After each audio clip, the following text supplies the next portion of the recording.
CM Ramesh ఫ్లైట్లో వెళ్ళడం కానీ, లేదా అక్కడ ఆయన బ్రదర్ అనిల్తో బీటెక్ రవి, ఇవన్నీ యాదృచ్ఛికమని మేము అనుకోవట్లా. ఎందుకంటే ఇదే బ్రదర్ అనిల్ను ఇంతకుముందు ఎంత దుమ్మెత్తిపోసేవాళ్ళో అందరూ తెలుసు. మీ అందరికి మీరే వాటన్నిటి అప్పుడు చేసేవాళ్ళు. క్రిస్టియన్ ఓట్ల కోసం గాలం వేస్తున్నారని, బ్రదర్ అనిల్ వస్తున్నారని ఆయన ఒక దీని కింద చూపేవారు. మరి నిన్న చాలా మర్యాదపూర్వకంగా ఈయన పోయి ఎయిర్పోర్ట్లో కలిశారంట. ఎయిర్పోర్ట్లో ఎట్లా మర్యాదపూర్వకంగా బీటెక్ రవి కలుస్తారో నాకు అర్థం కాదు. వాళ్ళు వెళ్ళి కలవడము. సో ఇవన్నీ వరుసపెట్టి ఆ తర్వాత అక్కడ ఢిల్లీకి సంబంధించి మాట్లాడడంలో కానీ వీటన్నిటిలో వాళ్ళ ప్రయత్నాలు అన్నీ జరుగుతున్నాయి, అందరికి తెలిసినవే. వాటి గురించి మేమెందుకు కామెంట్ చేయట్లేదంటే ఇష్యూస్ డైవర్ట్ అవుతాయి, మేము దేని మీద చెప్పాలనుకుంటున్నామో దాని నుంచి డీవియేట్ అవుతుంది కాబట్టి మా అంతటా మేము అనట్లా. But at the same time సొంతంగా పార్టీ పెట్టుకోవడానికి కానీ లేదా ఇంకో పార్టీలో చేరడానికి కానీ ఒక్కసారి ఆమె రాజకీయ ప్రస్థానం మొదలయ్యాక షర్మిలమ్మ గారికి ఆమె ఇష్టం, అది ఆమె చూజ్ చేసుకోవచ్చు వెళ్తారు. ఒకసారి వచ్చిన తర్వాత ఇక్కడికి వచ్చాక ఒక కాంగ్రెస్ పార్టీ నాయకులుగానే ఉంటారు, నాయకురాలుగా ఉంటారు. ఆమెకి ఇక్కడికి వస్తున్నట్టు కూడా ఇంతవరకు అనౌన్స్ చేయాలి. ఏపీ నుంచి అండమాన్ దాకా ఎక్కడైనా పనిచేస్తారన్నారు, తెలియదు. ఒకవేళ వస్తే కాంగ్రెస్ పార్టీ నాయకురాలుగా వస్తారు. ఇలాంటి గతంలోనే జరిగింది. మా పార్టీ పుట్టినప్పుడే ఫస్ట్ బై ఎలక్షన్లోనే వివేకానంద రెడ్డి గారిని ఆ రోజు కాంగ్రెస్ దీంట్లోకి ఇది పెట్టుకొని ఆ రోజు తెలుగుదేశం కాంగ్రెస్ కలిసే కడపలో జగన్మోహన్ రెడ్డి గారిని మా పార్టీని మొగ్గలోనే ఉంచాలని ట్రై చేశారు. ఆయన రాజశేఖర రెడ్డి గారికి స్వయానా తమ్ముడు. సో మరి ఆ రోజు అదే కాంగ్రెస్ పార్టీ నుంచి ఆయన ఉన్నాడు, తర్వాత మంత్రిగా కూడా ఉన్నాడు. ఏమైంది ఆఖరికి ఆ రోజే అప్పుడు అధికారంలో కాంగ్రెస్ ఉంది, ప్రధాన ప్రతిపక్షం తెలుగుదేశం పార్టీ, మాదేమో అప్పుడే పుట్టిన వైఎస్ఆర్సీపీ అప్పుడే పుట్టిన పార్టీ. ఫ్యాన్ గుర్తు తెచ్చుకునే వేరే ఎలక్షన్లోకి వెళ్ళాం.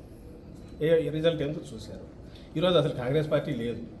మీరు దాని గురించి మమ్మల్ని అడగడం, దానికి మేము సమాధానం ఇస్తాం, ఏమి ఇవ్వగలం.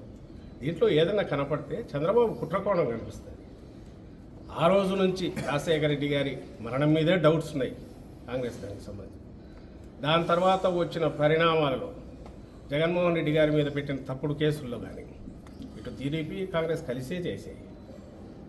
అక్కడి నుంచి ఆ జర్నీలో కాంగ్రెస్తో ఇప్పుడు ఈయన తెర వెనుకో ఏదో ఒక రకంగా అయితే కాంటాక్ట్లో ఉంటున్నాడు. ఇప్పుడు కొత్తగా దానికి మళ్ళీ ఇంత జీవం పోసి జగన్మోహన్ రెడ్డి గారి మీద దుమ్ము ఎత్తిపోయించడం ఎట్లా, లేదా ఏదైనా ఓటు ఏదైనా ఉంటే కొంచెం లాగ్గలమా అనే ఒక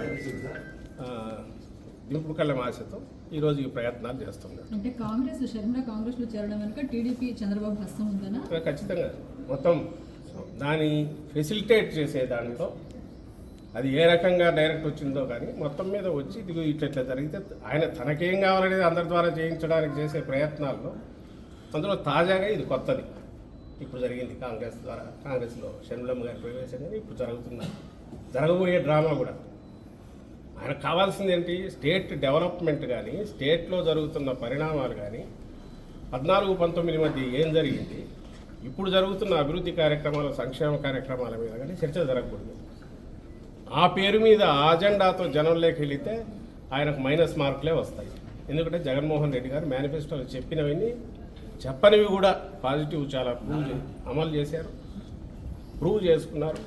ప్రజల బ్లెస్సింగ్స్ ఉన్నప్పుడు ఇష్యూస్ డైవర్ట్ చేయాలంటే ఆయనకు ఎప్పుడు సంచలనాత్మకమైనవి, సంబంధం లేనివి, ప్రజలకు సంబంధం లేనివి ఎప్పటికప్పుడు ఏదో ఒకటి ఉండాలి. అవి అందులో క్రియేట్ చేయడంలో భాగంగానే ఇవన్నీ చేస్తూ వచ్చాడు. ఇప్పుడు అందులో తాజాగా ఏం జరిగిందో మేము భావిస్తాం.